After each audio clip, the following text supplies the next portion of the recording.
I was at a briefing with a few of the key negotiators a couple of weeks ago, so I can give you a bit of background on what's going on there behind the scenes, which I hope will be helpful to you. Obviously, they're bound by confidentiality in terms of the ongoing talks, so bear that in mind. But what I'm going to give you is a flavour, really, of what was said in the room and an idea of where we feel we are. And the headline that's really important to understand is that the action is having an impact and it's having a positive effect in the negotiations.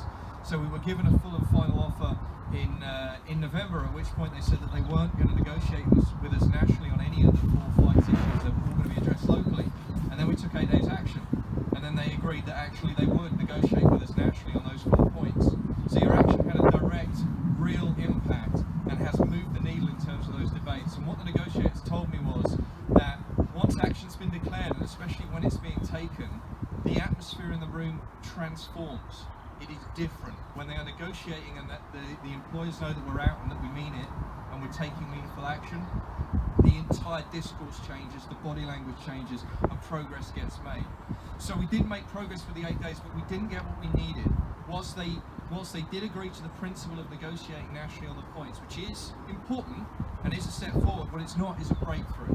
Because for that to be a real breakthrough, what we need is a firm commitment from them, not just words, but actual actions that they're going to take to address our concerns. Okay? So that's why we're back out again. That's why these 14 days. And again, what I can tell you is that after just 2 days of action, guess what? We had a final offer, and now they're back at the table again. So the action is having an impact, and doing this is making a difference. And what our negotiators tell us is that we know that the employers are measuring very, very carefully the strength of the action, and they respond in direct proportion to that strength. So what I need to say today is just thank you for showing that strength. Thank you for having the courage to come out. It is tough. It is tough. We have sacrificed a lot of wages over this, and it hurts. I don't even want to talk to you about my bank balance, man. My overdraft is a nightmare. Okay, and I know you're all feeling that as well. And there's a national hardship fund. Please take advantage of that if you need it. There's a local hardship fund as well. Please use that as well. But understand that your sacrifice is making a difference. It is moving the needle, and it is empowering our negotiators to fight on your behalf to get the concessions that we all need to change the sector back into being a healthy working environment for all of us. And that's all we're asking for. Like Caitlin says, we don't want the moon on a stick. We just want to be treated with a bit of dignity.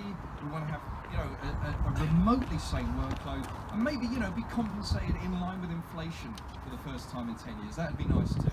So thank you so much for your commitment. Thank you for your energy, your enthusiasm for the lines, the conversations you're having with people, the tweets, the Facebook shares, every single thing you do